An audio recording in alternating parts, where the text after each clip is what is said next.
దేవుణ్ణి ఎందును పెట్టి మనం ఆరాధించాలి, ఎందును పెట్టి దేవుణ్ణి మనం కనపరచాలి, దేవుణ్ణి స్తుతించాలి అని మనం చూసుకుంటే, ఈరోజు దేవుడు మనకి ఇచ్చిన అవకాశాలను పెట్టి ఆయన పిల్లలకు ఒక ఆరుగురు మనలో సంఘముగా చేర్చబడి ఆ క్రీస్తు శరీరానికి అద్దబడి మనకన్నా ఎక్కువగా ప్రభువు ఆ పరమందు ప్రేమందు ఆనందంలో ముడుగు తేలినట్టుగా మనం కూడా అలాంటి ప్రేమందులో కలిగి ఉన్నాం. ఇదంతా ఆ యేసుక్రీస్తు ప్రభు ఆయన సంకల్పం చొప్పున సమస్తమును జరిగించేవాడు ఆయన ఉండి మనం నడిపిస్తూ ఆయన సన్నిధికి సంఘముగా మనం కూడి రావడానికి ఆయన ఇచ్చిన సమయాన్ని పెట్టి ఆయన ఎంతైనా కృతజ్ఞత కలిగి ఉండాలి. దేవుని ఎందుకు పెట్టి మనం కనపరచాలి, ఎందుకు పెట్టి దేవుని సృష్టించాలి. దేవుడు సమస్తమును సృష్టించాడు. ఆ సమస్తములో మనల్ని మానవులుగా చేసి సృష్టించి తర్వాత రక్షించి ఆ ప్రకారంగా మనం భద్రపరిచి కాచి కాపాడుతూ సురక్షితంగా ఈరోజు మనం ఇంకా సజీవుడిగా ఉంది ఆయన సన్నిధిలో కూడుకున్నందుకు ఆయన అంతగా మనం గనపరచాలి. ఈరోజు ఈ గడియలతో ఉన్నవాళ్ళు అనేక మంది ఉన్నారు. ఇంకా ఆయన సంకల్పం తప్ప మనం ఇంకా సజీవుడిగా ఉన్నాం. దేవుని ప్రేమ దాన్ని వెలకట్టలేని ప్రేమ. మనలాగా హెచ్చుకొచ్చులుగా ఉండదు. హెచ్చొచ్చిన ప్రభులాగా హెచ్చిన ప్రభులాగా మనలాగా ఉండదు.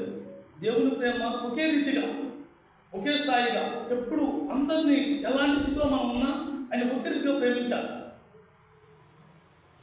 మనం ఆయనతో ప్రేమింపబడిన తగిన వారం కాదు, అయినప్పటికీ కూడా ఆయన మనం ప్రేమించాలి.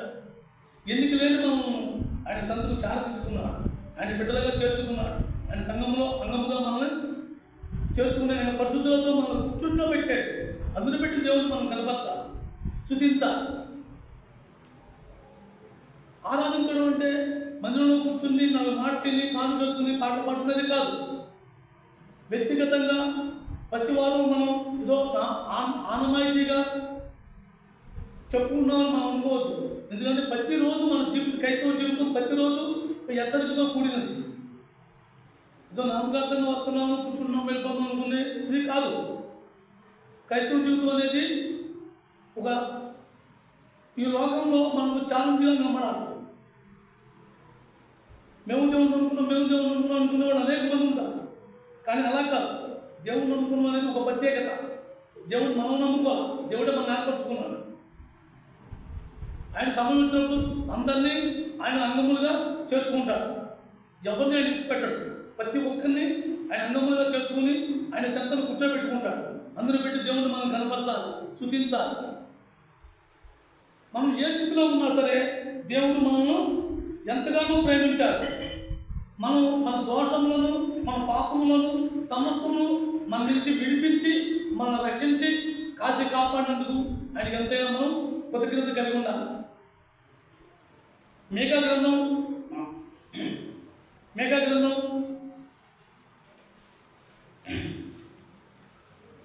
7వ అధ్యాయం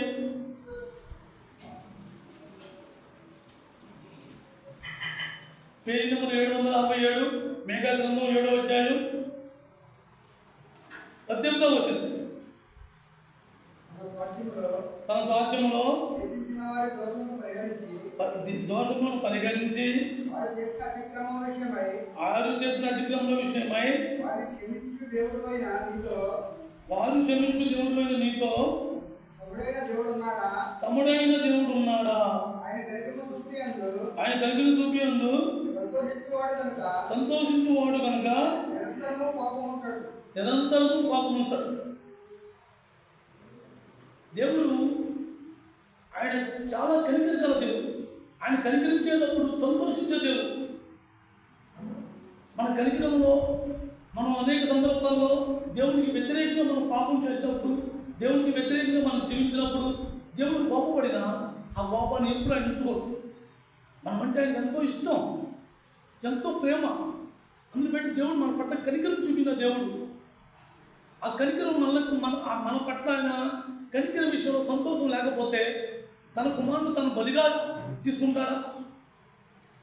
అసలు మనం ఎందుకు ఆయన దృష్టిలో మనం నలుసు స్థితిలో కూడా మనం లేనివారు.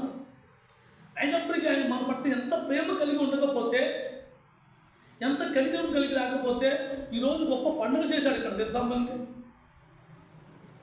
ఆయన ఒక గొప్ప పండుగ చేసుకున్నాడు ఇక్కడ.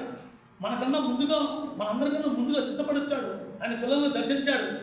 ఆయన బిడ్డలు 6 కూడా తన చెంతను చేర్చుకున్నాడు. వాళ్ళతో మనతో మనం జతపరిచాడు. మనందరినీ కలిసి ఆయన అంగంగా చేర్చుకున్నాడు. మన దోషములు, మన పాపములు సమస్తము ఆయన కడిగివేశాడు, శుద్ధి చేశాడు. అలాంటి దేవుని మనం ఆరాధిస్తున్నాం. ఎప్పుడు నిరంతరం ఆయన ఆరాధన అనేది 2 మాటలు చెప్పుకునేది కాదు, పాట పాడుకునేది కాదు, కాటు వేసుకునేది కాదు. ఆరాధన అనేది వ్యక్తిగతంగా దేవునితో సహవాసం, దేవునితో కలిసి జీవించటం, దేవునితో కలిసి ప్రయాణం సాగించడం, ఆ ప్రయాణంలో ముందుకు నడవటం. ఆదివారం వచ్చి మందిరంలో కూర్చొని ఆరాధించేది ఆరాధన కాదు. అది అసలు ఆరాధన అనేది పచ్చాన్ని మందిరంలో కూర్చొని చేసేది కాదు. వ్యక్తిగతంగా మన జీవితం అయి ఉండాలి. మన జీవితంలో ఒక భాగమై ఉండాలి. పూర్తిగా దేవుని కోసం నేను అర్పించుకున్నాను, ముందు నా దేవుని నేను అర్పించుకున్న తర్వాతే నా జీవితం అని ఒక మూల ఉద్దేశం అయి ఉండాలి దేవుని ఆరాధించడం అంటే. మేము చాలా బట్టి మా మందిరానికి వస్తున్నాము, మేము ఎప్పుడో బాప్తిజం తీసుకున్నాము, ఎంతో లోతైన మర్మాలు మేము వింటున్నాము, ఎంతో మేము మా సంఘంలో బలంగా వర్తమానం చెప్తాం. ఇవన్నీ ఏవి కూడా మనకి సాటి కాదు. మనకు సాటి ఎవరు? యేసుక్రీస్తు ప్రభు ఒక్కడే.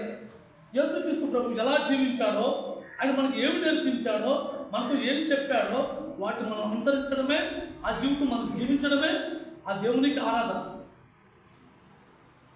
వచ్చే మాటలతో 2 మాటలతో కాదు, కానుకేసుకునేది కాదు, మనకు ఆనందం వచ్చినప్పుడు గంతులేసేది కాదు. రోజు నువ్వు నూతనంగా జీవించడం, దేవునితో ఆనందంగా గడపడం. అవుకు గ్రంథంలో అన్నట్టుగా నీకు ఆనందం వచ్చినప్పుడు గంతులేయడం కాదు, నీకు బాధలో కూడా సంతోషించు. నీకు బాధ వచ్చినప్పుడు, దుఃఖం వచ్చినప్పుడు, నష్టం వచ్చినప్పుడు, కష్టం వచ్చినప్పుడు అప్పుడు కూడా ఆనందించు. ప్రభా, ఇది నీ ఇష్ట ప్రకారం అనుమతించావు, ఇది నీ దగ్గర నుంచి నాకు అనుమతి ఇవ్వకపోతే దీంట్లో ఉన్న లోపం ఏంటో నేను నేర్చుకునేవాడిని కాదు, నేను నేర్చుకోలేను అని మనం ఎంతో ఆయన్ని సంతోషంగా కృతజ్ఞత కలిగి చెప్పాలి.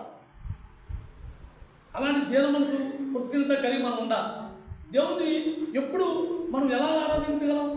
దేవుని ఎలా ఆరాధిస్తే దేవునికి ఆరాధన అవుతుంది? దేవుడు అర్పణ ఏం పెట్టినట్టు దేవుడికి అర్పణ అవుతుంది? ఇది ఎప్పుడు కూడా మనం ప్రోగ్రామ్ వేసుకోవాలి. అసలు ఏమిస్తే నా దగ్గర ఏముందని నేను ఏమగలను? నా దగ్గర ఉన్నది ఎవరు ఇచ్చారు? యేసు ప్రభు ఇచ్చాడు, ఆ పర్లోక తండ్రి ఇచ్చాడు. మరి నా దగ్గర పచ్చాంగా ఏముంది? ఏమీ లేదు. మరి నేను ఏమి ఇవ్వగలను? నేను ఏమి ఇవ్వలేదు. ఎప్పటికప్పుడు ప్రభా నా దగ్గర ఏముందని ఆయన, నా దగ్గర ఏమీ లేదు వాడిని అని దీన మనసుతో దేవుని దగ్గర గోజాడాలి.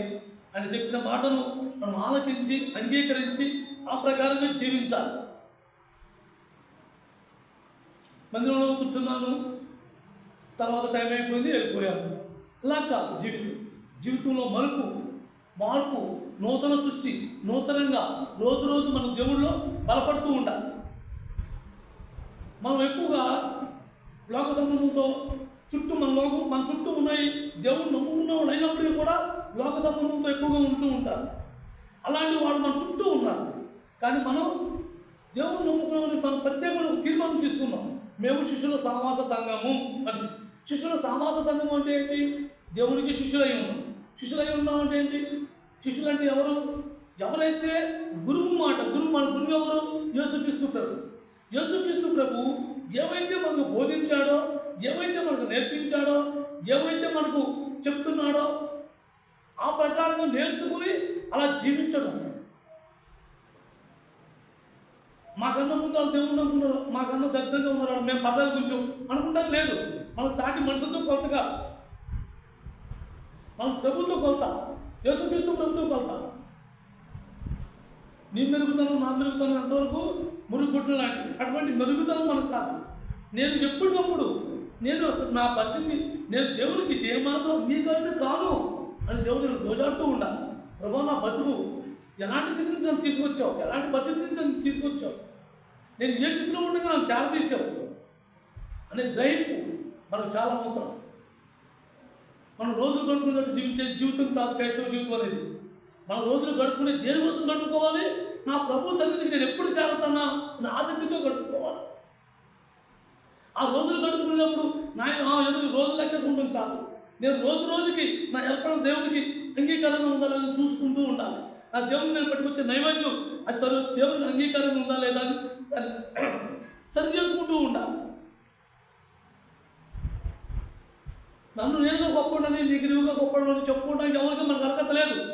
మన అర్హత అంతా ఎవరు? యేసుక్రీస్తు ప్రభు. ఆయన మనం కనపరచాలి తప్ప మనకు మనగా కనపరుచుకునేది లేదు.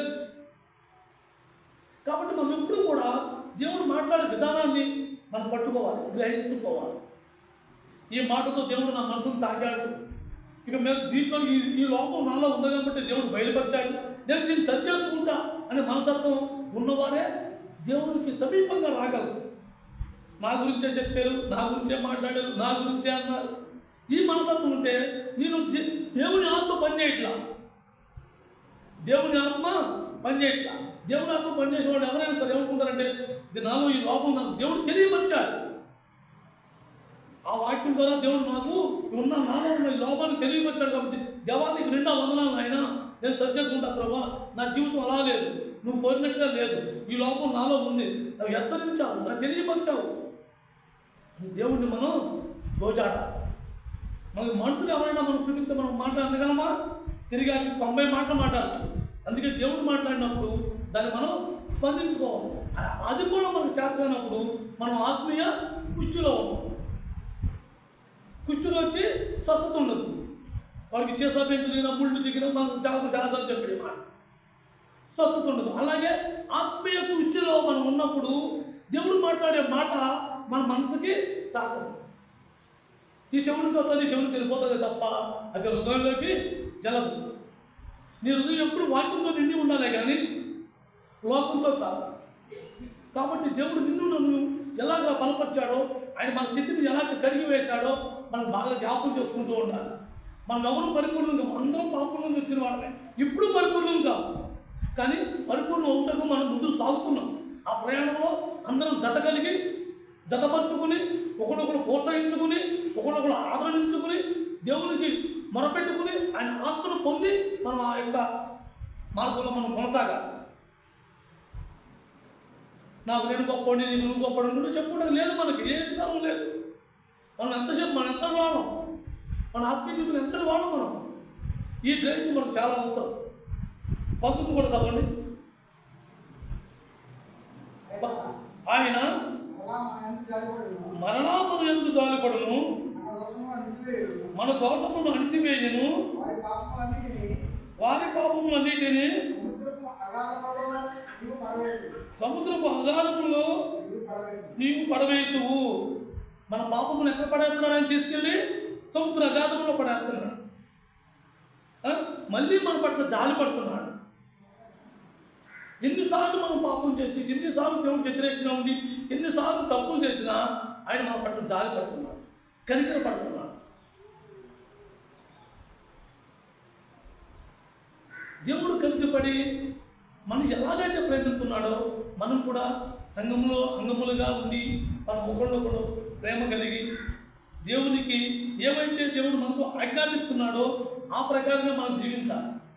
నీ పాపములు నా పాపములు తీసుకెళ్ళి ఎక్కడ పడేశాడైనా అగాధ జలములు, సముద్రం అగాధ జలములు మళ్ళీ వచ్చే అవకాశం లేకుండా చేశాడు. అలాంటి దేవుడికి మనం ఏమిచ్చే ఆరాధించగలం? ఏమిస్తే ఆరాధన అవుతుంది? మనకున్న యావత్తుని తీసుకొచ్చాక పాదాల ముందు పెడితే అది ఆరాధన అవుతుందా? మనకున్న సమస్తమైన పాదాలు పెడితే ఆరాధన అవుతుందా? ఏమిస్తే పేపాలు నూనె తెచ్చి ఆ తైలం దివ ప్రభావాన్ని ఇస్తే ఆరాధన అవుతుందా? మనం విస్తారమైన నదులతో తైలం మనం తేలేము కానీ కొన్ని పేపర్తో తెస్తే అది ఆరాధన అవుతుందా? కాదు.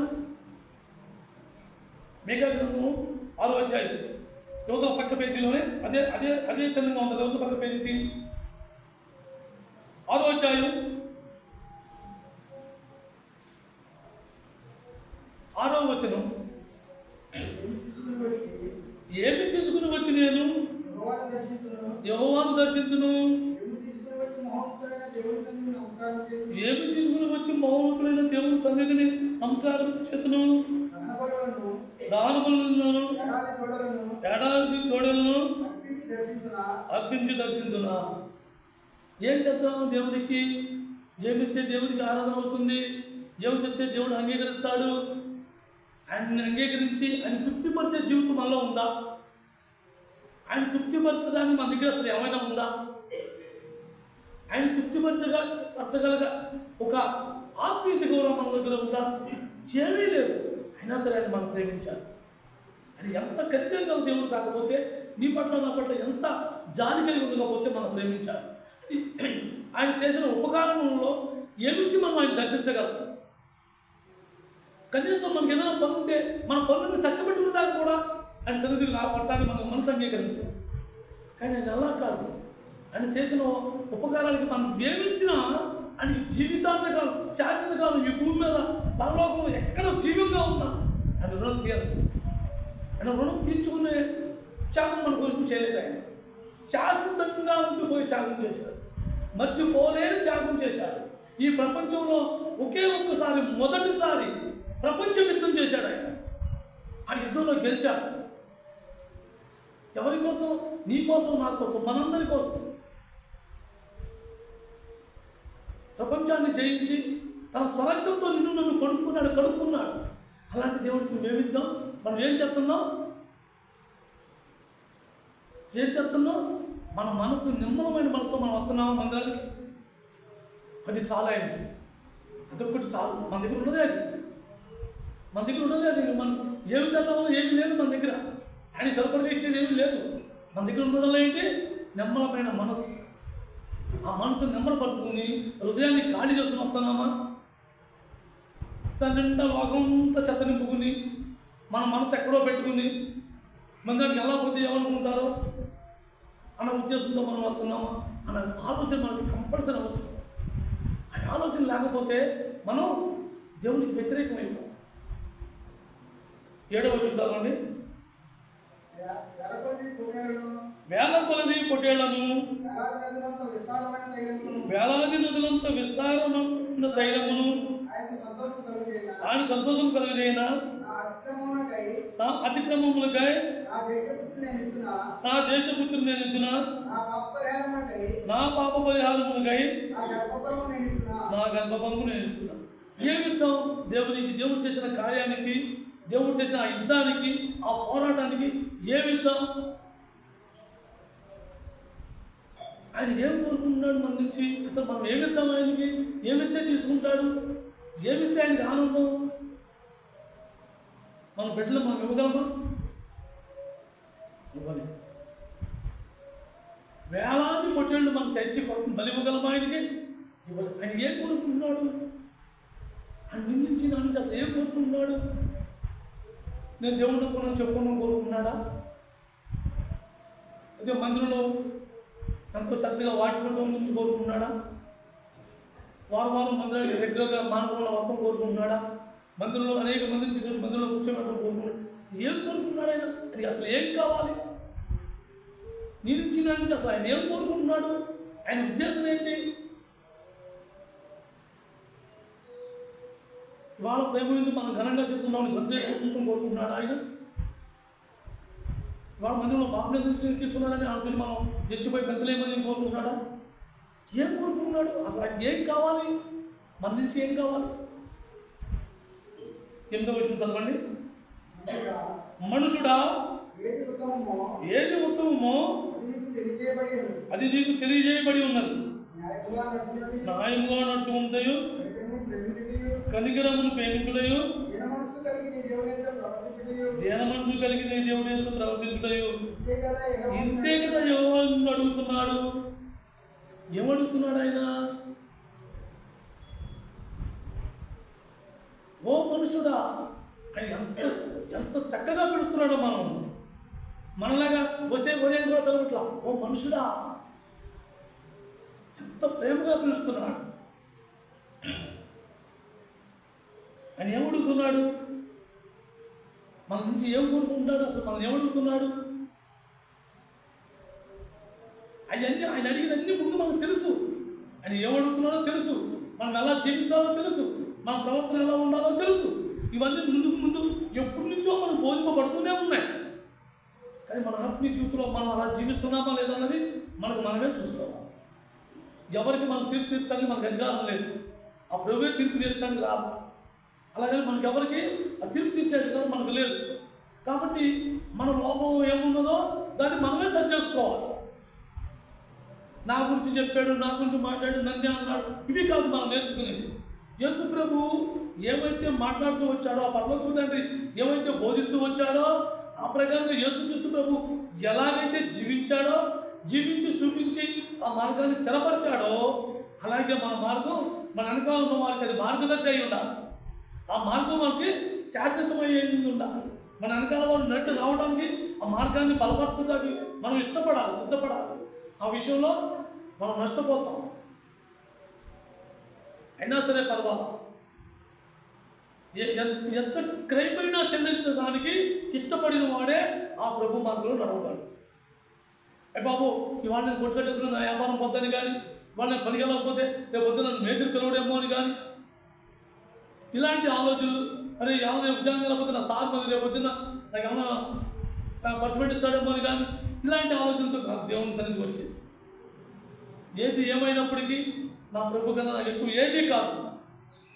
నా ప్రభు తర్వాతే, నా ప్రియుడు నాతో మాట్లాడతాడు, ఆ మాట తర్వాతే నువ్వు తీర్మానం తీసుకోవాలి.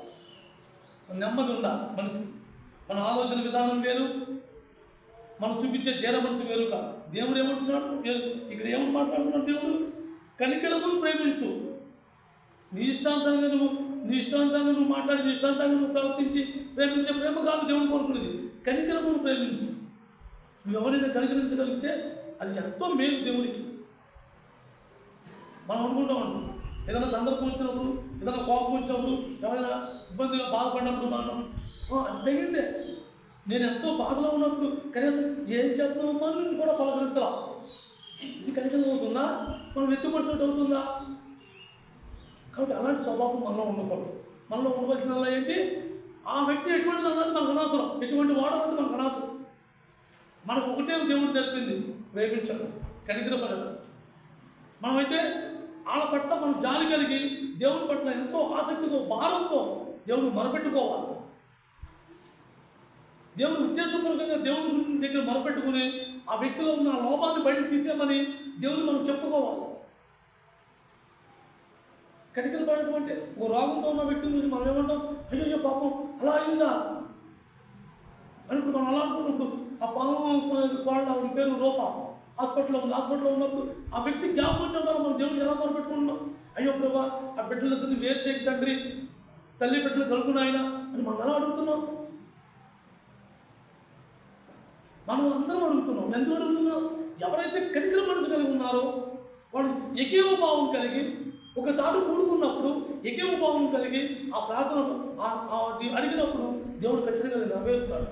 అలాగే ఏ వ్యక్తులైనా సరే, మనలో ఉన్న వ్యక్తుల్లో ఎవరైనా సరే లోపం ఉంటే వాళ్ళ మీద కనికర పడాలి. చిన్నపిల్లలు ఉన్న అందరూ ఒక స్థాయిలో ఉన్నాం, అందరూ ఒక స్థాయిలో ఒక సైజులో ఉన్నాం. ఈ ఏళ్ళన్నీ ఒకలాగా లేవు. హెచ్చు తప్పులు ఎలాగైతే ఉన్నాయో సంఘంలో ఉన్నవారు కూడా అలాగే ఉంటారు. కానీ వాళ్ళు మనం సరి చేసుకోవడానికి, కలిపి నడిపించుకోవడానికి మనం సహకరించాలి, వాళ్ళని ప్రోత్సహించాలి. దేవుని యొక్క దీన మనసు, దేవుని ఎదుట నువ్వు మన మనసుల ఎదుట నటించవచ్చు. దేవుడు అన్న రాన్న నువ్వు చదువుతూ ఉండొచ్చు, అన్న వందనాలన్నా అనొచ్చు, అక్క వందనాలమ్మ లేక కూర్చోనొచ్చు. కానీ దానికి దేవుడు ఏం చెప్తాడు? ఆయన రాసి పెడతాడు. నువ్వు ఎప్పుడు ఏం చేసావో, నీ ప్రవర్తన ఎలా ఉంటుందో, మనుషులు ఎదురు నీ ప్రవర్తన ఎలా ఉంటుందో, మందిరంలో నీ ప్రవర్తన ఎలా ఉంటుందో, బయటికి వెళ్తే నీ ప్రవర్తన ఎలా ఉంటుందో ఆయనకు తెలుసు. ఆయన దగ్గర దీన మనసు ఏది? నీది నాది. నాలో దీన మనసు ఉంటే దేవుడు దాన్ని సంతోషంగా అనుభవిస్తాడు, చూస్తాడు. అవకాశం వచ్చినప్పుడు నన్ను ఆయనే తన చేతులను కూర్చోబెట్టుకుంటాడు, తన చెంపను తన చెంతను చేర్చుకుంటాడు. నాలో దీన మనసు లేనప్పుడు ఆయన రక్షణలోనే రక్షించాడే కానీ ఆయన మార్గం నడవడానికి నాకు అర్హత ఉండదు. నడవలేను. దేవుడైతే అర్హత కల్పించాడు, కానీ నేను నడవలేను. ఎందుకు? నాలో దీన మనసు లేదు. అళ్ళల్లాగా ఈ మనస్తత్వం, ఈ భేదాలు, ఈ తాపాలు, ఈ ద్వేషాలు నా కడుపులో నిండిపోయి ఉన్నాయి. నిండిపోయినప్పుడు నాలో కనికరం ఎలా ఉంటుంది?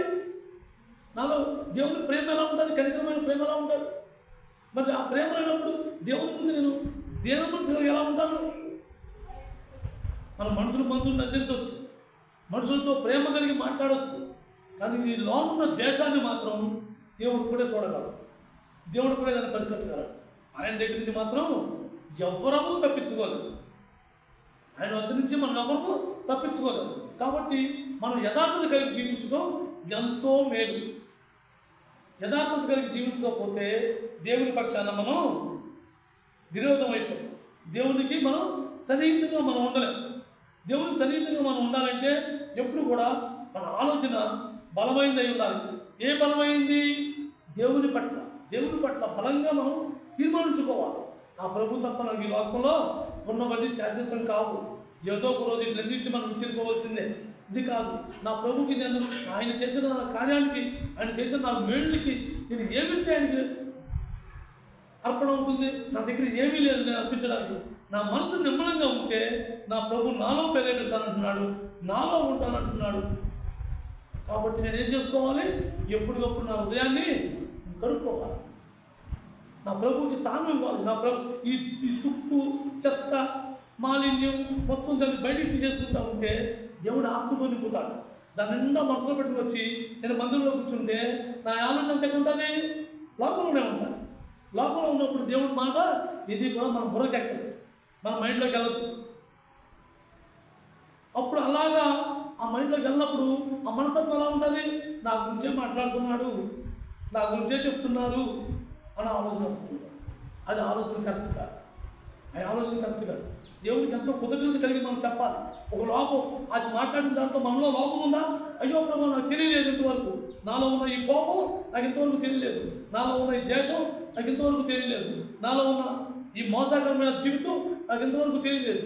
నాయనా నీ వాక్యం ద్వారా బయలుపరిచావు, నీ మాటల ద్వారా తెలియపరిచావు, కాబట్టి నేను సరి చేసుకుంటాను. ప్రభా ఇది నిండా వందనాలు నాయనా అనే మనసు కలిగినప్పుడు అటు దీనత్వం అవుతుంది. దేవుని పట్ల దీన మనసు కలిగి ఉండాలి, కానీ దేవుని మనసు ఎదురు నటించింది అది దేవుని ముందు దేవుని మనసు కాదు. ఫిలిప్పీయులకు రాసిన పత్రిక 4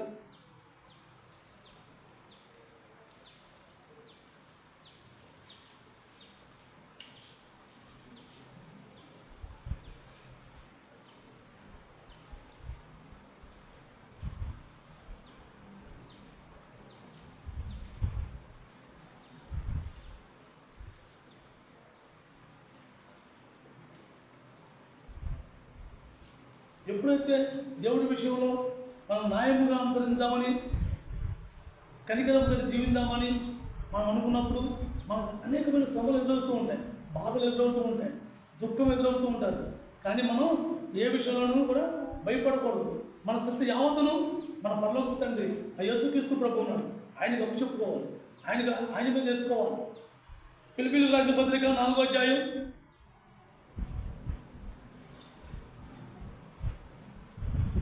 4 పేజీ నంబర్ 180.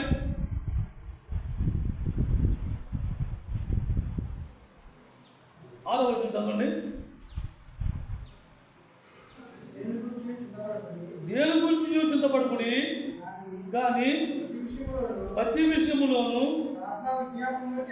ప్రార్థనా విజ్ఞాపనముల చేత కృతజ్ఞతాపూర్వకముగా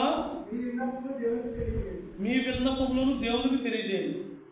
మనం ఎవరితో చెప్పుకోవాలి? లోకంతో కాదు, మనుషులతో కాదు, దేవుడితో కూర్చోవాలి. ప్రభు నా పరిస్థితి ఎలా ఉంది, నేను దీన్ని జయించలేకపోతున్నాను, లేకపోతే నేను ఈ శోధంలో ఉన్నాను, లేకపోతే నేను ఈ బాధలో ఈ ఇరుకులో ఈ ఇబ్బందిలో ఉన్నాను. ఈ ప్రతిదీ కూడా దేవునికి ప్రార్థనాపూర్వకంగా దేవునికి విజ్ఞాపన చేసుకోవాలి. చాలామంది తెలియక ప్రార్థన అంటే ఏంటి, ప్రార్థన శాతం రాదు కదా అంటారు. ప్రార్థన చేయడం అంటే దాని ప్రత్యేకత అంటూ ఏమి లేదు. నీ బాధ ఒక సాటి వ్యక్తితో నువ్వు ఎలా చెప్పుకున్నావో ఆ చెప్పుకునేది ప్రభు దగ్గర చెప్పుకోవడమే ప్రార్థన. దాని ప్రత్యేకంగా నువ్వు ఏదో గత జ్ఞానం ఉన్నవాడు ఏం చేస్తాడంటే ఓసారి 4 సార్లు తలుచుకుని ప్రార్థన చేస్తూ ఉంటాడు. జ్ఞానంలో ఏం చేస్తాడంటే తన బాధను ఎంత వ్యక్తికి ఎలా పంచుకున్నావో ఆ ప్రభు నీ ముందు కూర్చున్నాడని, ఆయన ఆలకించున్నాడని నువ్వు ఆయనతో చెప్పుకోవడమే ప్రార్థన. ప్రతి విషయంలో ఏ విషయంలోకైనా మనం చింతించకుండా, బాధపడకుండా, దుఃఖించకుండా నాకు తండ్రి ఉన్నాడు, నా తండ్రి చూసుకుంటాడు అనుకు ధైర్యం కలిగి మనం జీవించాలి. ఏ విషయంలో అయినా సరే ఆ ధైర్యం మనలో ఉన్నప్పుడు మనం దేనికి చింతించం, దేనికి భయపడం. మనం యావత్తు చింతను ఆయన అప్పచెప్పినప్పుడు మనకు భయం ఎందుకు ఉంటుంది? భయం ఉండదు.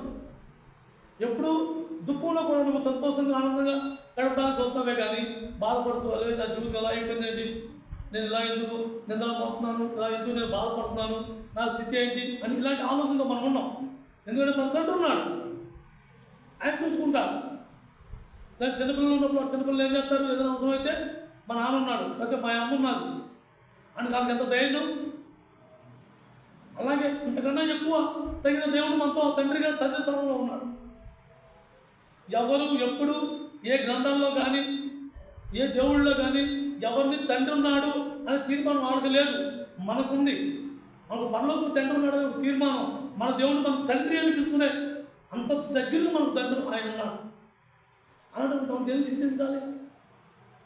తండ్రి ఎంత బాధ్యత వహిస్తాడో మన పరలోకపు తండ్రి కూడా మన పట్ల అంతకన్నా ఎక్కువ బాధ్యత వహిస్తూ మనతో ఉన్నాడు. మన చిత్త యావత్తును ఆయన వేసినప్పుడు మనం బాధపడవసరం, మనం చింతించవసరం. ప్రతి విషయాన్ని ఆయన చూసుకుంటాడు తీర్మానం మనం తీసుకున్నప్పుడు ఏ విషయాన్ని కూడా మనం నిర్లక్ష్యంగా దేవుడికి ఉండకూడదు.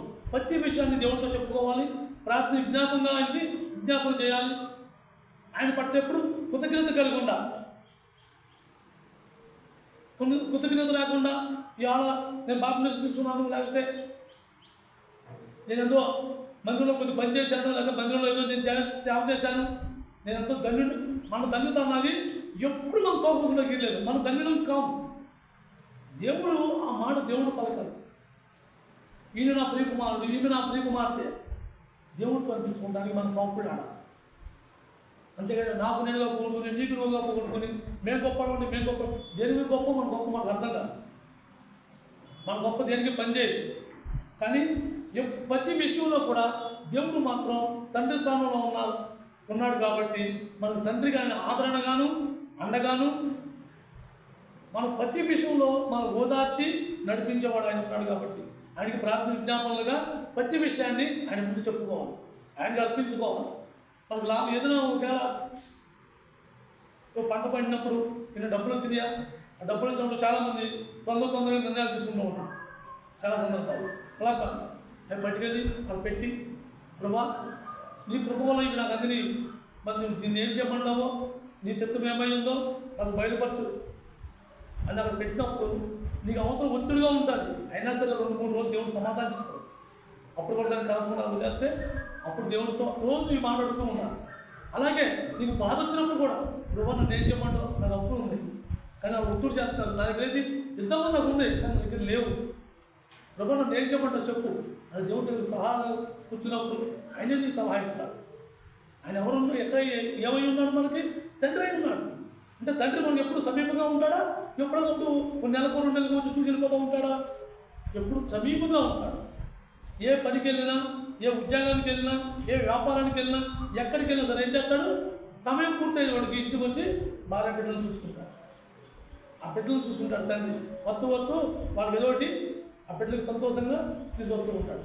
అలాగే మన పరలోకపు తండ్రి కూడా మనం ఏదైనా బాధ కొద్ది చెప్పి మనం పిలిచినప్పుడు మన బాధను తీర్చడానికి ఆయన ఏదో ఒకటి కోసం తీసుకొస్తాడే తప్ప ఉచితంగా నువ్వు వదలడు. కాబట్టి మనం యావత్ చింత ఆయనకు అప్పచెప్పుకోవాలి.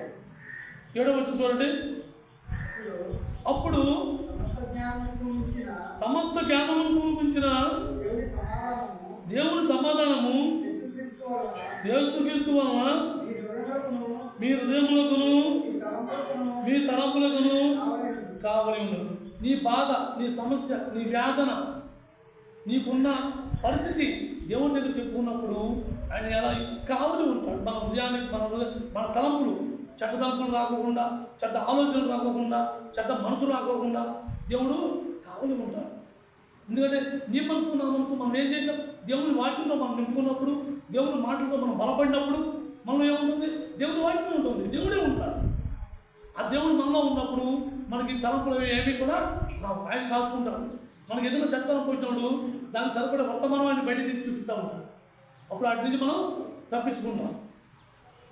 కాబట్టి మనం ఎప్పుడు కూడా దేవుని వాక్యంతో బలపడాలి కానీ మనుషుల మాటలతో కాదు. లోకంలో మాటలతో కాదు. లోకంతో మాటలతో మనం మాట్లాడుకున్న చెప్పు, లోకంతో కలిసి మనం జీవించిన చెప్పు, లోక స్నేహాలతో మనం ఉన్న చెప్పు, మనం ఎవరితో ఉన్నట్టు దేవునికి వ్యతిరేకంగా ఉన్నామే కానీ దేవుని సహవాసంలో మనం ఉంటలా. దేవుని సహవాసంలో మనం బలపడాలి, దేవుడితో ఏకీభావం కలిగి ఉండాలి, దేవుడికి సంతోషపెట్టేలా మనం జీవించాలంటే దేవుడు ముందు ఏం చెప్తున్నాడో దాన్ని మనం వినాలి, ఏం చెప్తున్నాడో దాన్ని పట్టుకోవాలి, ఆ ప్రకారం మనం జీవించాలి. అప్పుడు మన హృదయంలో తలంపులకి కావలి ఉంటాడు. మన తలంపులు ఎలాంటి తలంపులు వస్తాయి? అన్ని చెడ్డలంపులే తప్ప ఒక మంచి తలంపు కూడా రాదు. ఎందుకంటే మన చుట్టూ ఉన్న ప్రవర్తనలో, ఆ చుట్టూ ఉన్న ప్రభావం సమస్తం కూడా ఎలా ఉంటాయంటే దేవుడికి వ్యతిరేకమైన సమాధానం. కాబట్టి ఇక్కడ ఉండే పరిస్థితులన్నీ కూడా వ్యతిరేకంగా ఉంటాయి మనకు. అప్పుడు మనం ఎప్పుడు కూడా దేవుని వాక్యంతో బలపడాలి, దేవుని ఆత్మతో నింపబడి ఉండాలి. దేవుడు రోజు మనం ఎలాగా ఒక వంట చేసుకుంటాం, ఎందుకు చేసుకుంటాం? రోజు ఆకలి అవుతుంది, ఆ ఆకలి తెచ్చుకుంటాం, రోజు వంట చేసుకుంటా. రోజు బయటకు వెళ్ళాలి, రోజు పెట్రోల్ లేకుండా మనం బయటకు వెళ్తామా? వెళ్ళలేము. అలాగే మంచి తప్పకుండా మనం ఉండగలమా? ఉండలేము. అలాగే ప్రతి విషయంలో కూడా మనం రోజువారీ అవసరత ప్రతిరోజు మనం ఎలా జాగ్రత్త పడతామో మన ఆత్మీయ జీవితంలో కూడా ప్రతిరోజు ఉదయాన్నే ప్రభువా నీ ఆత్మతో నింపు, లేకపోతే నీ జీవితం నేను జీవించలేదు, నువ్వు చెప్పిన జీవితం నా వల్ల కాదు, నేను జీవించలేను అని దేవుని దగ్గర మనం మొరపెట్టుకున్నప్పుడు, ఆయన ఆత్మతో మనం నింపినప్పుడు ఆయన మనలోకి ఆ చెడు తలంపులు రావు. ఆ తలంపులు రాకుండా ఆయన కావాలని ఉంటారు. ఎందుకంటే మనలో ఆయన ఉన్నాడు కాబట్టి ఈ తలంపులు, చెడ్డ తలంపులు అంటే ఏంటి? మనం ఇంకో రంగం అనుకోవచ్చు. చెడ్డ తలంపులు అంటే ఏమీ కాదు, ఎలాంటి దొంగిలించడం అని, లేదా ఎలాంటి మోసం చేయడం అని, ఎలాంటి వ్యర్థంగా మాట్లాడటం అని, ఇటువంటి అన్ని కూడా చెడ్డ తలంపులే. వాటిలన్నింటినీ కూడా ఏమీ మనం రానివ్వకుండా అంటే కావాలి ఉంటాం. కాబట్టి అలాంటి మనకు వచ్చినప్పుడు, అలాంటి తలంపులు మనలో ఉన్నప్పుడు మనం ఏం చేయాలి? దేవుడి దగ్గరికి గోజాలి, దేవుడితో చెప్పుకోవాలి, ఆయన ముందు కూర్చొని పాపులాడాలి. ఆ యొక్క ఆలోచన లేనప్పుడు మనం ఏం చేద్దాం? కోపానికి మనం దారి తీస్తాం. మన తలంపులు మంచి లేనప్పుడు, మన ఆలోచన మంచిగా లేనప్పుడు, మన మనసు, మన హృదయం ఎప్పుడో మర్చిపోయి జరిగిపోయి కూడా జ్ఞాపకం చేసి మన పాపంలో పడేయడానికి మనలో చిన్నగా కోపం బయటకు తీసుకుంటుంది. ఆ కోపం దేవుని నీతి, నరుని కోపం దేవుని నీతి నెరవేర్చదు. యాకోబు పత్రిక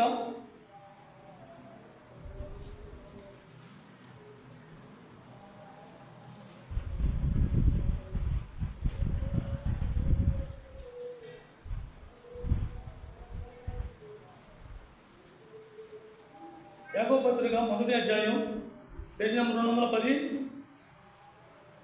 1వ అధ్యాయం 20, 21, 2 వచనాలు చదివిన చూడండి. ఎందుకనగా నరుని కోపము దేవుని నీతి నెరవేర్చదు, అందుచేత సమస్త కల్మషమును విర్రవీగుతున్న దుష్టత్వమును మాని లోపల నాటబడి మీ ఆత్మను రక్షించుటకు శక్తిగల వాక్యమును స్వాతీకముతో అంగీకరించండి. మనం ఎలా మన కోపం వచ్చినప్పుడు మన మనస్తత్వం ఎలా ఉంటుంది? గర్వంతో, కల్మషంతో విర్రవీగుతాం. కల్మషంతో అంటే ఏంటి? మన ఇష్టం, మన నోటికి ఏమవుతుందో తెలియదు, మనం ఏం మాట్లాడుతామో తెలియదు. మన పాపంలో ఎంత సులువుగా పడిపోతామంటే ఈ లావా ఉడికినట్టుగా ఈ కోపం ఉడికిపోయి దాన్ని బయటికి ఎక్కేవాలి, నేనేంటేంటో చూపించుకోవాలి, నేనేంటో నిరూపించుకోవాలి. ఈ విధంగా మనం ఏం చేస్తుంటాం? పూర్తిగా పక్షులు అయిపోతాం. అందుకని మనం ఏం చేయాలి? లోపల నాటబడిన మన ఆత్మ సురక్షితంగా గల శక్తి గల వాక్యాన్ని నాటుకోవాలి, బలపరుచుకోవాలి. మనలో కోపం, ద్వేషం, పాపం ఇటువంటి బలపరచుకోవడం కాదు, ద్వేషాలు కాదు మనలో బలపరుచుకునేది. దేవుని స్వాతీకంతో ఆ వాక్యాన్ని మనం బలపరుచుకోవాలి. స్వాతీకం అంటే మన మనసు, మన నెమ్మది కలిగి ఎలాంటి వారి మీద భేదం కానీ ద్వేషం కానీ లేకుండా నెమ్మది కలిగి ప్రభువును నాతో శక్తిని నా మనసులో భద్రపరచుకోవడానికి నాకు సహాయం చేయి తండ్రి, నేను దీనికి జ్ఞాపకం చేస్తే నాకు లేదు ప్రభా, నాకు జ్ఞాపకం రాదు తండ్రి, నా అవసరతను పెట్టి నువ్వు జ్ఞాపకం చేయ ప్రభా, మన దేవుడు భోజాడుకోవాలి, అది బలపరచుకోవాలి. అలాంటి బలమైన మాట మనలో భద్రపరచుకోలేకపోతే మనం ఎప్పుడు కూడా ఆ తలంపులతో ఆలోచనతో మన కోపం రేగి ఆ కోపంలో మనం పాపంలో పడిపోతాం. దేవుడు నీకు నెరవేర్చదు. దేవుడు యేసుక్రీస్తు ప్రభు ఎప్పుడు కూడా కోపపడదు. ఎంతమంది ఎన్ని రకాలుగా అవమానించినా, ఎన్ని రకాలుగా నిందించినా, ఎన్ని రకాలుగా ఆయన శోధించినా ఆయన ఎవరితో కోపపడదు. సమాధానం వాక్యం ద్వారా సమాధానం చెప్పాడు, ఆ వాక్యాన్ని భద్రపరుచుకున్నాడు, తండ్రితో చెప్పుకున్నాడు తప్ప ఆయన ఎప్పుడు కోపపడ్డా. కోపడితే మనలాగా పాపం పెట్టాడు, ఎప్పుడు కోపపడ్డా. అలాగే మనం కూడా కోపం వస్తుంది రాదని అంటున్నా, కానీ దాన్ని చంపుకోవాలి. అది చంపుకోవాలంటే మన వల్ల కాదు. మన వల్ల కావాలంటే మనం ఏం చేయాలి? ఆ వాక్యాన్ని ఆ ఆత్మలో మనం భద్రపరచుకోవాలి. ఆ వాక్యం మన ఆత్మలో ఉన్నప్పుడు కోపం నీలో ప్రేరేపించదు. ఒకవేళ ప్రేరేపించినా అక్కడక్కడే మాడిపోతుందే తప్ప ఆ వాక్యం లేకపోతే అదే చిగురిస్తుంది. ఆ వాక్యం మనలో ఉన్నప్పుడు ఆ కోపం మనం ఏమి చేయలేదు. దాన్ని మనం ఎప్పటికప్పుడు దూరం పరచుకోవాలంటే వాక్యం మనకు చాలా అవసరం. వాక్యం అంటే ఎవరు? ఆ యేసుక్రీస్తు ప్రభువే. ఆ యేసుక్రీస్తు ప్రభువే మన మధ్య. ఆ వాక్యమే కృపా సత్య సంపన్నుడై మన మధ్య నివసించాలి. ఆ వాక్యాన్ని మనం భద్రపరచుకోవాలి, మన హృదయంలో దాచుకోవాలి. దాన్ని ఎప్పుడైతే మనం ఆకట్టుకుంటామో, దానికి ఆకర్షణీయంగా మనం మన జీవితం ప్రవర్తనలో ఉంటామో, ఇప్పుడు దేవుడు మన చుట్టూ చేతులతో కప్పి ఉన్నాడు. యేసుక్రీస్తు ప్రభు రెక్కల చాటును కప్పి ఉన్నాడు. కొన్ని చూడడం మీటింగ్లో చెప్పినట్టుగా కోడి ఆ రెక్కల కింద ఎలా దాచుకుంటుంది? ఎలా దాచుకున్న తన పిల్లల్ని ఆ గద్ద వచ్చినప్పుడు దాని భాషలో కుక్కు కుక్కు కుక్కు అని పిలుచుకున్నప్పుడు ఆ పిల్లలు ఏం చేస్తాయి? తొందరగా వెళ్ళి రెక్కల కింద దాచుకుంటారు. కానీ దిర్రబీగుతనం ఉన్నవారు ఎలాగైతే తప్పిపోతారో కోడి పిల్లలు కూడా. కోడి పిల్లలు ఏం చేస్తాయి? నేను వెళ్తానులే, ఇంకా అప్పుడే గద్ద రాలేదు అన్నట్టుగా బయట తిరుగుతూ ఉంటాయి. బయట తిరుగుతున్నప్పుడు ఏం చేస్తుంది? అమాంతంగా వచ్చి తగ్గిపోతారు. మనం కూడా అలాంటి స్థితిలో ఉంటే మళ్ళీ విలబీగుతనం ఉంటుంది. కానీ వాక్యం అనే సాత్వికమైన వాక్యం మనలో ఉంటుంది. సాత్వికమైన మనసు మనలో లేనప్పుడు ఆ వాక్యాన్ని మనం మనసులో దాచుకోలేము. ఆ మనసులో దాచుకోవాలంటే మనం సాత్వికమైన మనసు కలిగి ఉండాలి, ధ్యాన మనసు కలిగి ఉండాలి.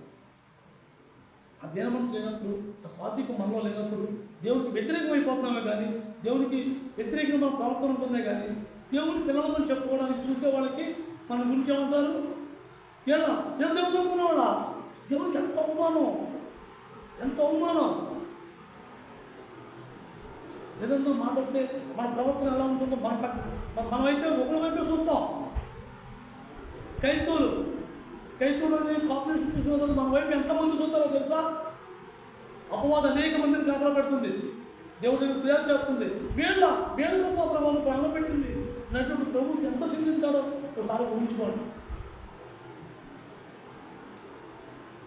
ఒక సాటి మనిషి ఏదైనా సాయం చేసినప్పుడు, మనం ఏదైనా సాయం చేసినప్పుడు ఆడ ప్రవర్తన పెట్టి చాలామంది తెలుసుకున్న వాళ్ళు మనకు ఏమంటూ ఉంటారు?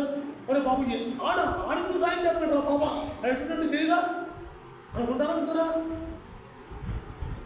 కానీ ప్రభువు ఎంతమంది ప్రేరేపించినా ప్రభు మాత్రం మన పట్ల కనికరం కలిగి ఉన్నాడు, ప్రేమ కలిగి ఉన్నాడు, సాత్వికంతో ఉన్నాడు, దీన మనసు కలిగి మన చార తీసుకున్నాడు. అటువంటి దీన మనసు, కనికరము, ప్రేమ నీలో నాలో లేనప్పుడు మనం దేవుడికి వాక్యానికి వ్యతిరేకంగా జీవిస్తున్నాం. కానీ దేవుడి పట్ల బలం కలిగిలా ఆ బలమైన వాక్యం నీలో నాలో లేనప్పుడు మనం సాతానులోకి ఆహ్వానిస్తాం. తొందరగా నాకు లేట్ అయిపోతుంది. దేవుడి పిల్లలు ఎప్పుడు ఆనందం కలిగి ఉండాలి కానీ, సంతోషం కలిగి ఉండాలి కానీ, ఏదో పోగొట్టుకున్నాము, ఏది పోయిందో తెలియదు, ఏదో పోగొట్టుకున్నాము నీ ఫీల్ అయిపోతూ బాధపడిపోతూ అదో రకమైన మనసుతో మనం జీవిస్తే దేవుడి వాక్యం మనం ఎలా బలపడుతుంది?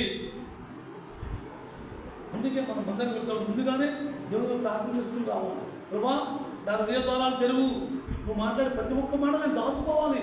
ప్రభా నా స్థానం ఖాళీ చేయి తండ్రి, నేను చెత్తతో నిలిచిపోయి ఉన్నాను ప్రభా, చెత్తంతా కడిగే నేను తీసే నీ మాట ప్రతి ఒక్క మాటను నేను నిలవబెట్టుకోవాలి, దీంట్లో దాచుకోవాలి, భద్రపరచుకోవాలి, బలపరచుకోవాలి. ఆశ, ఆ తపన మనం కలిగి ఉండాలి. 22వ వచనం చూడండి. మీరు వినువారు మాత్రమై ఉండి మీరు మోసపరచుకోకుండా వాక్య ప్రకారము ప్రవర్తించేవారై ఉండి. వింటున్నాం, విన్న తర్వాత మన ప్రవర్తన ఎలా ఉన్నది మనం మనమే చూసుకోవాలి. లేకపోతే మనం మోసం చేసుకుంటున్నాం. మనం మోసం చేసుకుంటున్నాం. దేవుణ్ణి మనం అవమానపడుతున్నాం, దేవునికి దూరం అయిపోతున్నాం. ఇక మనకి నిజంగా దేవుడు ఎంతో ఎంతో వినయంగా చిన్నపిల్లలకి గోరుముద్ద తింటున్నంత వినయంగా విడమించి చెప్తున్నా కూడా మనకి ఇంకా ఆ అవగాహన లేనప్పుడు మందిరానికి వచ్చినా రాకపోయినా ఒకటే. మన ఆలోచన విధానం, మన స్వభావం వాక్యం ద్వారా మనం స్పందించినప్పుడు మనం సత్యసోకపోతే మనం ఇంకెందుకు ఎంతకాలం జీవిస్తాం, ఎంతకాలం ఉందాం. మనం అందరం చాలామందికి తీర్మానం ఎలా ఉందంటే, నేను బాప్తిసం తీసుకున్నాను కదా, ఏదేమైనా రోజు కడితే చాలు, నేను పరలోకంలో ఉంటాను అని మనం కొంతమంది తీర్మానాలు అలాంటివి ఉంటుంటాయి. లేకపోతే మనసులో ఆనందం, సంతోషం ఇవన్నీ మనలో పెట్టుకోకుండా మనం ఏం పెట్టుకున్నా కోపం, దేశం, పక్షపాతం, అధికారం, ఎందుకు అవన్నీ? ఈ భూమి మీద ఏం సాధిద్దాం? ఏముంది ఈ భూమి మీద మన కోసం? ఈ భూమి మీద ఒకే ఒకటి ఉంది మన కోసం, ఆ దేవుణ్ణి మహిమపరచడం. ఈ మట్టి శరీరంతో ఆయన మహిమపరచడానికి ఆయన మనం పిలుచుకున్నాడు. మనకు శరీరాన్ని ఇచ్చాడు. ఆ శరీరంతో దేవుని మహిమపరుస్తున్నామో, దేవుని కనపరుస్తున్నామో, లేకపోతే నన్ను నేను సంతోషపెట్టుకుని నాలో నేను ఆనందపడుతున్నాను, అది నేనే చూసుకోవాలి. నేను ఎవరు సంతోషపెడుతున్నానో, ఎవరి విషయంలో నేను ఆనందపడుతున్నానో, ఏ విషయంలో దేవుని విషయంలో నేను తప్పిపోతున్నాను, ప్రతి ఒక్కరూ కూడా మనం తూకం వేసుకోవాలి, సరిచూసుకోవాలి. ఇక తిండిలోనే మనం ఎన్ని రకాలుగా దీన్ని కొత్త చూసుకుంటూ ఉంటాం. ఇలా బాగోలేదు, అలా బాగోలేదు, ఇలా చెత్త బాగుంటుంది, అలా చెత్త బాగుంటుంది, ఇది ఇంకా రుచుకోవాలి. అదే ఇలాంటి ఆలోచనలు ఎన్ని రకాలుగా మనం వస్తూ ఉంటాయి. మన ఆత్మీయ జీవితంలో ఎందుకు రావట్లేదు అంటే మనకు ఆసక్తి లేదు. ఫస్ట్ మనకు ఆసక్తి లేదు.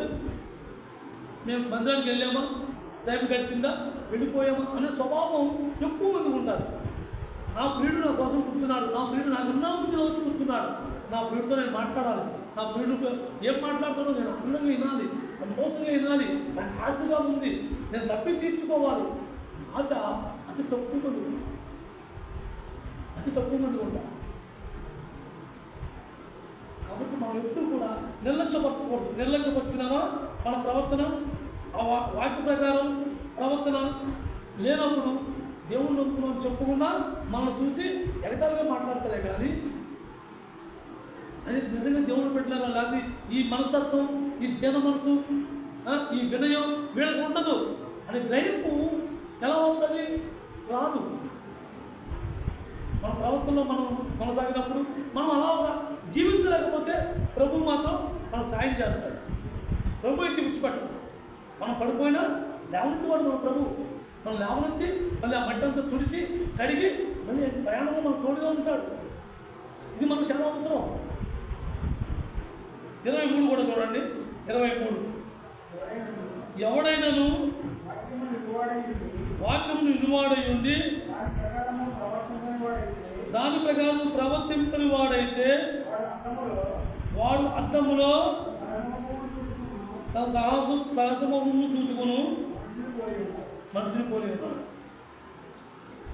అబద్ధికుడు ఆ వాక్యం విని ఆ వాక్యం ప్రకారంగా మన జీవితాలు మార్చుకోకుండా, మనం నేర్చుకోకుండా, ఆ ప్రకారం మనం నడవకుండా ఉన్నప్పుడు మనం అబద్ధికులు.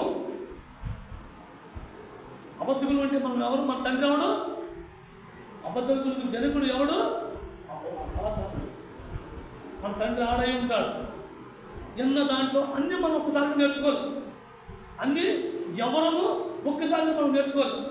మనకు దేవుడు టైం ఇచ్చాడు, అవకాశం ఇచ్చాడు నేర్చుకోవడానికి. నీ మనసుకి ఏదైతే తాకిందో దాన్ని పట్టుకో, ఇది నేర్చుకో.